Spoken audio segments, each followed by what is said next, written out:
I was honored to be asked to address you at your midwinter conference.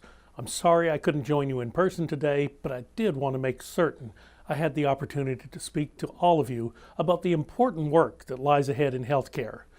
The past few years have certainly been busy for healthcare, to say the least. The disruptions that the Affordable Care Act made to insurance markets and to patients continue to reverberate, leaving many either uninsured, underinsured, and furthermore, the government regulations continue to make the practice of medicine far too burdensome for docs and their patients. There's still a great deal of work that needs to be done to fix these damages and to return patients to the center of care. As many of you may know, I came to Congress on a mission to repeal the sustainable growth rate formula and to reduce the regulatory burdens that doctors face on a daily basis. After years of championing this fight, doctors finally won with the passage of the Medicare Access and CHIP Reauthorization Act.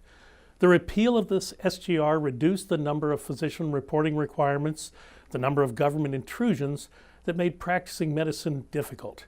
To be fair, the proposed rule for the implementation of this law was far from what many of us in Congress and the physician community expected. We were concerned that the Center for Medicare and Medicaid Services was incorrectly interpreting the law and that it would continue to overwhelm doctors with much more regulation.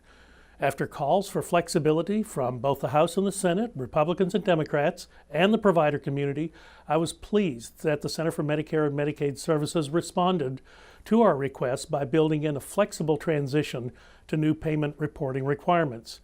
This is proof of the benefit of you staying involved, not only with legislation, but as that policy is implemented. Just as this policy was carefully built with the input of everyone affected by the payment policies, the implementation process should be conducted in exactly the same way. As we work towards repealing and replacing the Affordable Care Act, it will be important that we follow a similar model for building and implementing this new policy.